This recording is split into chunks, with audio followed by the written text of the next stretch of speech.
Hello and welcome to Learning Music with Pat.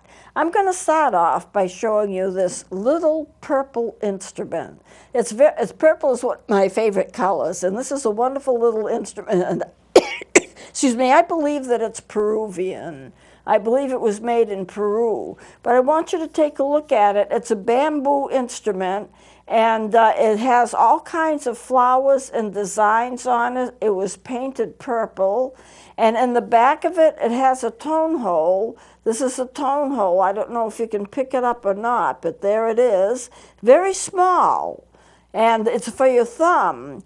And then in the front, you have your tone holes to play with, but they're a little bit hard to reach because if you notice my left hand, it'll look right on your screen, the stretches between the fingers are quite large. Not so bad for the right hand, but for the left hand quite a bit. Notice the flower on top of it. And I'm sure it's made in Peru. They use very brightly colored, bright colors. They stain their instruments bright colors.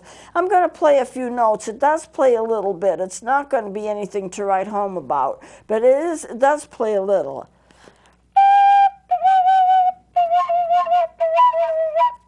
Let's try that again.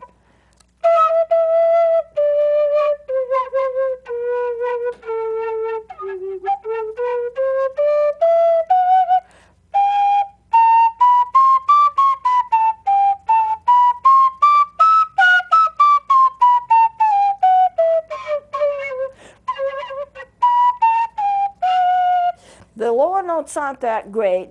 The higher notes are a little better, but there it is. It's a beautiful instrument to look at. I bought it when there was a person who came to town that sold them, and it's very highly decorated. The color's nice, and so I make a collection of these things. There, this is a good place to see it. I finally get it in a place where you can see it well.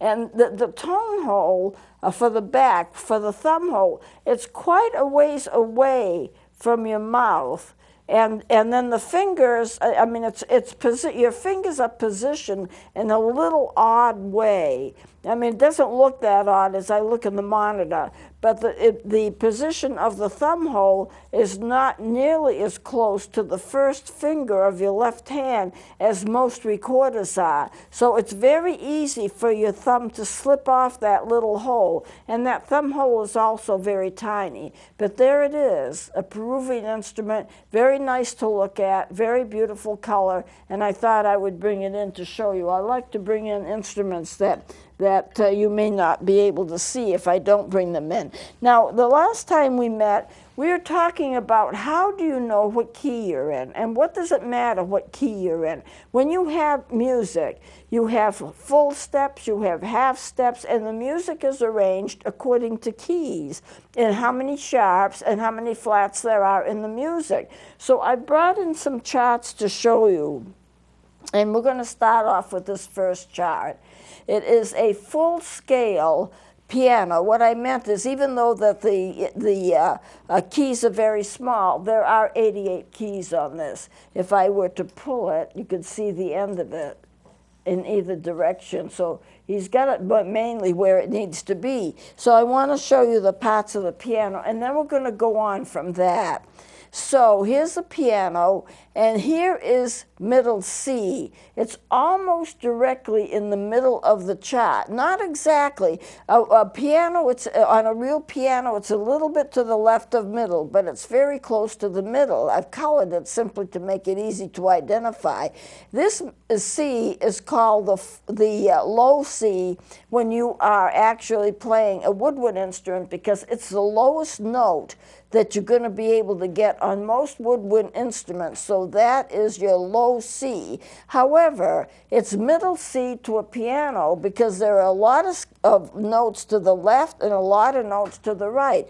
These notes to the left are considered to be bass notes, and these notes to the right are considered to be treble. And so you have, and of course the woodwinds work off the treble clef, but you have some notes that can, some instruments instruments that can do both. I'm thinking of bass recorders. I've seen bass recorders where they write music in both treble and bass clef, but for the most part, it's treble clef. So here's your middle C. An octave up, 8 notes up, is another C. It's kind of, I call it a mid-level C. It's just 1 octave. Then another octave, you have another C. That's going to be high C. Because and for most instruments, for example, sassoon flutes, penny whistles, recorders, those that can do 2 octaves can reach this, because you have 1 octave here and you have 1 octave here. The regular flutes can go up to high C. This is high C, or C above high C. And the flutes can get that, and then the pianos, but only the pianos, can get that last octave. So let me review that. Middle C, and then you have mid-level C, you have high C right here, you have C above high C, and then this only a piano can do, and they usually don't even write music for it. What they do is they put 8 VA, and that means the music would be written in this level, and they're supposed to play it an octave higher. 8 VA just means run it up an octave, but it's not written. You just write for this level and then put 8 VA, and people know to do it an octave higher. And this is as high as you can get. Okay, so that's the piano. And I want to show you this. If you're looking at regular music, middle C is the lowest note for most recordings. It's also the lowest note of the treble clef. And it's also the highest note of the bass clef. If you consider this to be the middle of the scale, the middle of the piano, and this is all bass clef, this is the highest note of the bass clef.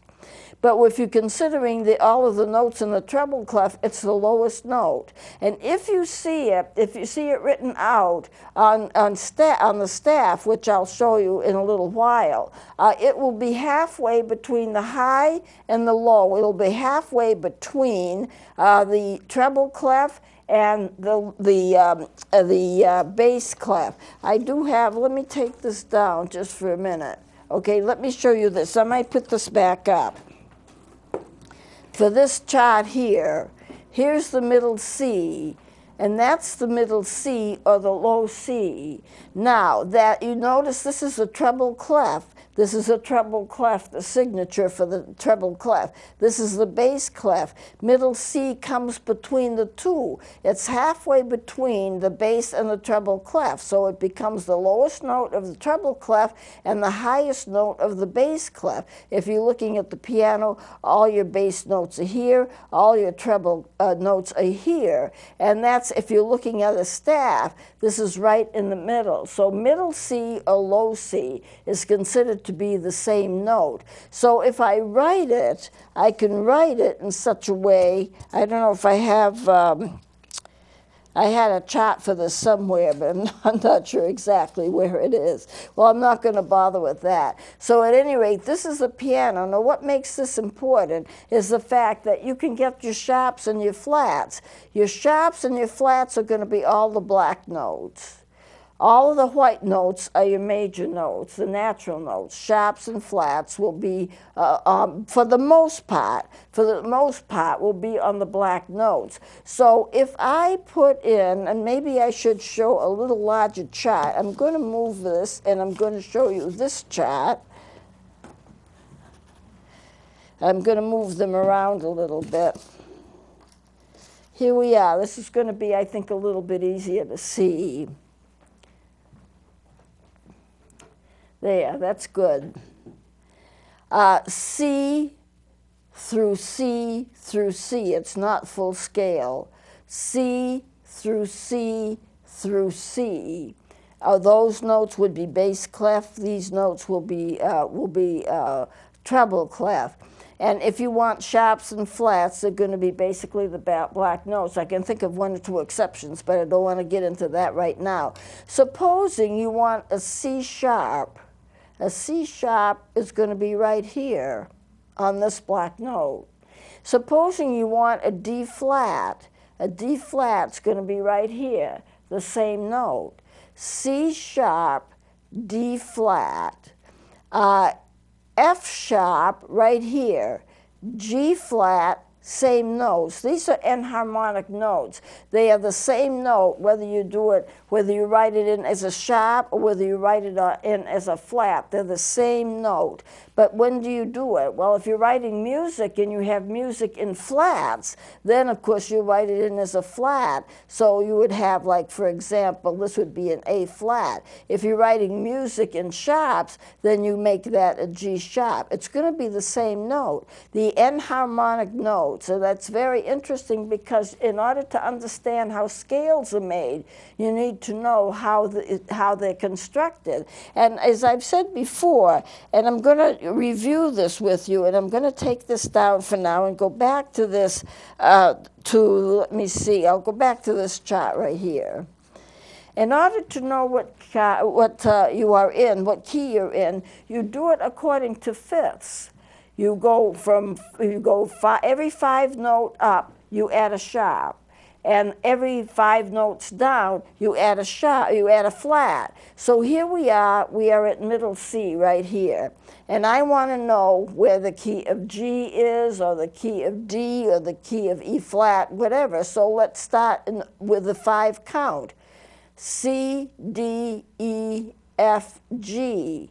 That's a G. That's 5 steps. You add a sharp, 1 sharp. So the key of G has 1 sharp in it. How do we know? Well, G is the root note. If you go 5 steps up, you land on G. So G is the name of the scale. It's the G major scale.